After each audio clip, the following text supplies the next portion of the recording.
Hello, family. Welcome back to the Grieving Experience. This is episode 2. I am so glad to have you back. I hope everybody had a good and productive week. I hope you had an awesome holiday weekend. I hope everybody's kids had a great first day of school. I know I was an emotional wreck. My kiddo is officially a kindergartner. I was devastated, to say the least. But all was well. All went great. I am making it a habit to give you fun facts about me in the beginning of each episode. So the fun fact for today is I hate toothpaste squeeze from the middle of the tube. It infuriates me so much to the point that I will buy a brand new tube. Sounds ridiculous, I know. I just don't see the point in pushing all of, starting from the middle and then having to force it all the way up. It's not important. It just gets the hell on my nerves. So there's a fun fact for the day.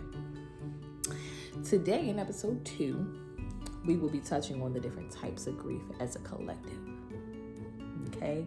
So not the different emotions or stages of it, so to speak, but the different kind. So there are so many different kind. I feel like we're living in a time of grief currently, considering what we are going through on a day-to-day basis. We have our police brutality happening left and right. We are living through a pandemic. Our kids are being, adjusted and formatted to a new normal, which sucks. So many different things. So many people are out of work. There's so many businesses that are suffering. It's just been a heck of a time. This year, 2020, has been a very interesting and gut-wrenching year. So, with all of that being said, I feel like everybody right now is experiencing their own kind of grief in some way, shape, or form. So there is an article that explains and goes over the different kinds of grief. I'm going to just touch base on a few of them. I'm also going to leave the link in my bio for you guys to refer back to it if you would like to look and read over all of them. But pretty much it explains that grief is just the reaction you have to loss in your life.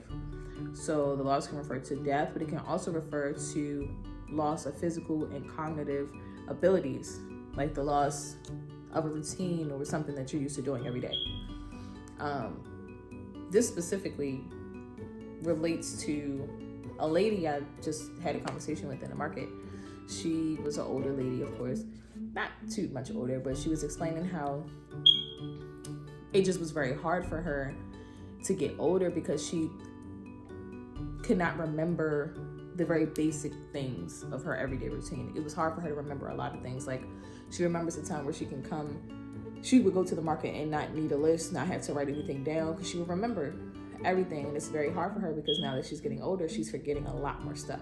Like, she's not as sharp as she used to be, and that is affecting her differently. Now, granted, this lady was like early 40s, maybe mid 40s, but that's just a form of her feeling how she's feeling due to what's going on in her personal life.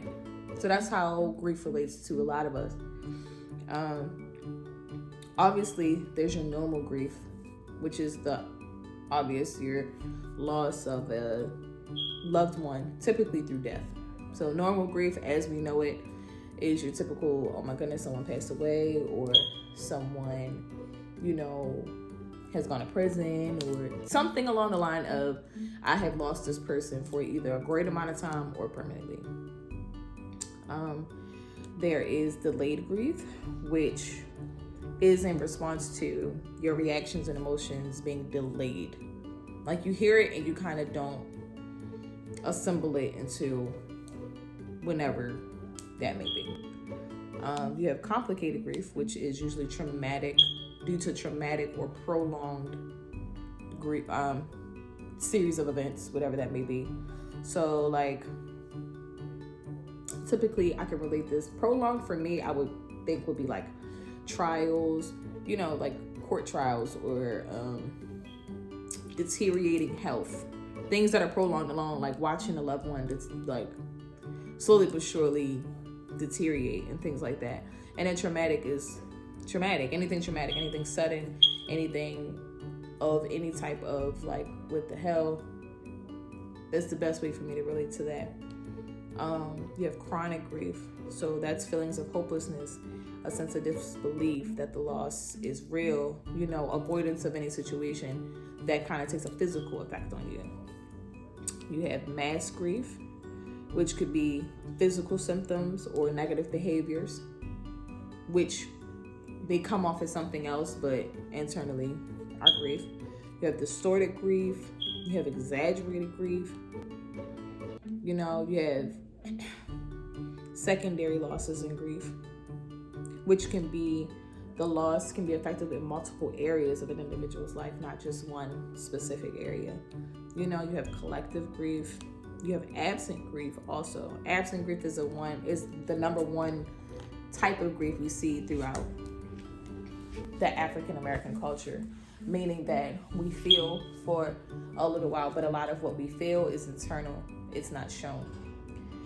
So it may look as if all is well. It may look as if one does not feel every bit of emotion behind the loss of someone, but it is very much so felt and not shown or acknowledged, in a sense, on the outside looking in. But internally, we feel every solitary single part about it. So those are just a handful. It's a whole ton of a lot more with way more descriptions, but I'm not necessarily gonna kill y'all with that because that's a lot. Honestly, the best way for me to explain what grief, those types of grief affect are, everyday areas, or those are the different kind. Like I said, people grieve the loss of loved ones. People grieve the loss of friendships, the loss of relationships. People grieve pets, the loss of pets. It's different type of things that affect people differently. So I know for me personally, I have grieved friendships in my past. I have definitely grieved the loss of a friendship, and not kind of understanding why certain friendship has ended, or not understanding that a person may be moving on elsewhere in their life and that time for us has expired, or vice versa. I have definitely grieved the loss of a pet. And as much as it might not be as serious to somebody else, it might be very much more serious to you. So they are just things that need to be discussed. Now, while some majority of those I listed are needed to be sought out, professional help needs to be sought out for it, this is just to acknowledge that you're not crazy for feeling like, oh, I'm grieving over a job. Or for instance, I got my dream job and now I don't have it. Or I felt like I met my dream guy and now it's all over. Like, you're not crazy for grieving these things or feeling a way about these things, because they're real things. I'm just trying to think of another way to explain how it's broken down. Like, without getting into the stages, so to speak, of grieving, I know that with these different kinds of grief, there are processes amongst that. So, with grieving the loss of a loved one, a mother, aunt, a cousin, a brother, a spouse, we go through feeling like, oh my goodness, we go through the reality of feeling, oh my goodness, I'm never going to see them again, I'm never going to talk to them again. But in regards to grieving a friendship where they are very much so here, you think about the process of, dang, like, I went every day spending time with this person, kicking it with this person, they know all my deepest, darkest secrets, and they're still around. So you go through the feeling of like, oh my goodness, like, now what? But also at the same time having the anxiety of, what happens if I run into you? Or what happens if I see you? Or what happens when I hear something that makes me think about you? Like, it kind of puts you in a different type. It gives you a different set of stages according to the thing. Like, grieving relationships. Oh my goodness, we've been together for 8 years. Now, my only thing I've known for 8 years is gone. Out here, dating, doing whatever he or she is doing.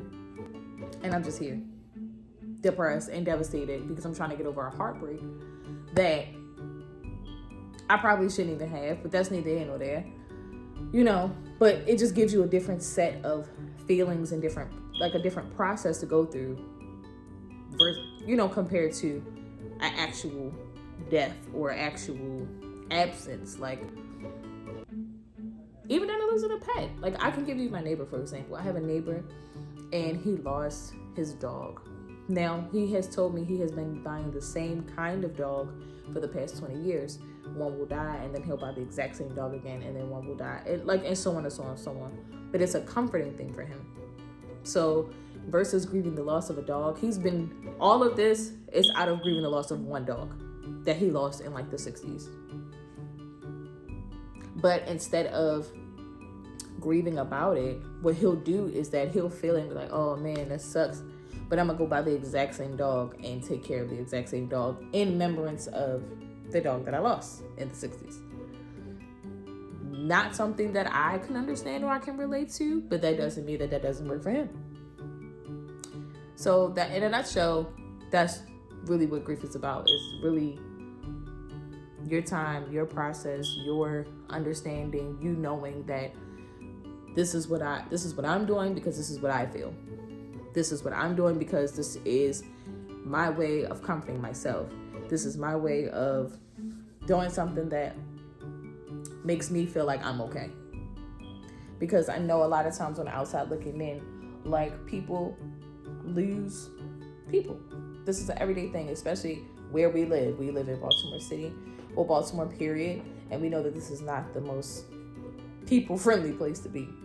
So, with that being said, with experiencing so much loss like we do, it is very common for outsiders to be looking inside, like, okay, well, what's she gonna post, or what is she gonna say today, or is she gonna talk about him today? Is she gonna, oh my goodness, I can imagine how the kids feel or how she feels, and it's something that you really can't imagine unless you go through it.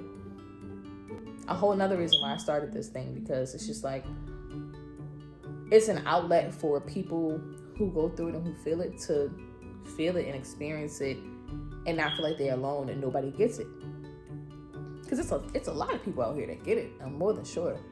But it's just easier to discuss and talk about out loud with somebody else that gets it versus not. Because if you're talking to somebody that doesn't get it, what is there to really respond to? Like, when you're explaining it or expressing it, what are you really responding and saying back to that person? Like, oh, I understand, because you don't. Or I feel your pain, you don't. So it's a hard conversation to have with someone who's never really gone through it. And also, depending on the relationship time, not that the relationship time matters, but if you spent years and have invested and made children or have had marriages with these people like that, it's a lot. It's a lot to process. It's a lot to deal with. And people internalize it or handle it different without discussing it. So that brings me to my next point with discussing it. I know that for this second episode, I kind of wanted to go into the different kinds of grieving, obviously, and discuss that the process is the same no matter the type of loss, because it really just depends on the person. However, I know that for my next episode, I'll be moving closer and closer to having my friends and having some special people come along to discuss their kinds of grief and discuss how it has affected them and how it has affected whatever part of their life that is damaged. So how it affects how they carry friendships, or how it affects how they allow people in their space. It's different ways to, I guess, kind of handle or discuss some things. I know for me personally, I'm always going to use myself as a personal reference so that it gives you a better understanding. But I know for me personally, it's a very complicated thing to allow people to get as close to me as someone once did. Like, it's hard to get close to me.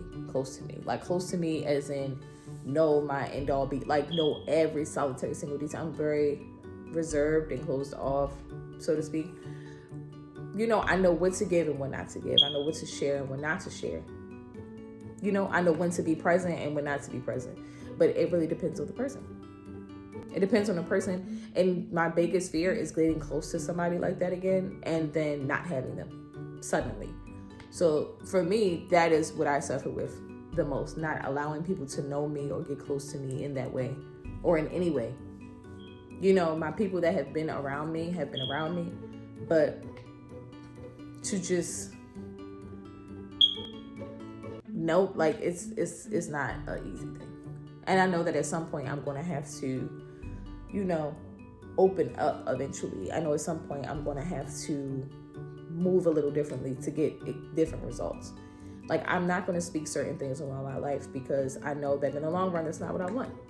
So I'm not going to say, oh, I will never do this again. I will never feel this again, or I will never want to feel like this again. And that's not true. That's not accurate. I might feel like that right now. Rightfully so, but like, that's not what I want in all reality. So I'm not going to speak those things over my life. And that's also important, having the mindset to know, like, with all of your grief and all of your loss, it's not your end all be all. Where you are right now with feeling how you're feeling is not what you're going to feel like a year from now. It's not what you're going to feel like 6 months from now. Not hardly.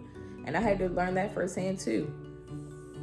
Like, I'm going through something and I'm feeling a way and I'm experiencing a pain I've never experienced before, but it's definitely not my end all be all. This is not my final destination. This is not where I'm going to be. All this is a part of my testimony. All this is a part of my walk and a part of what I have to give, to share, to help somebody else, or to better somebody else's walk, or help somebody else along their journey, which is my whole sole purpose and what I intend to do.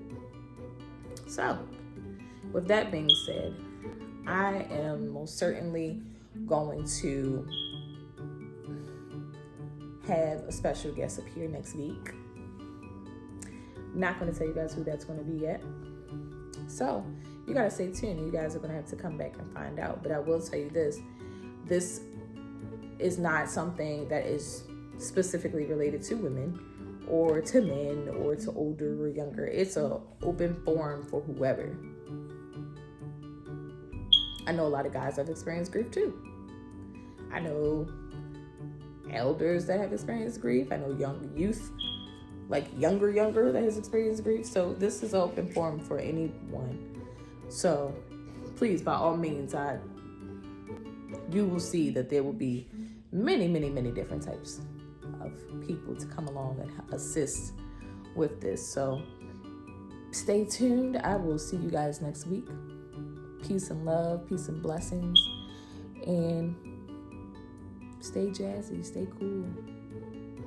All is love.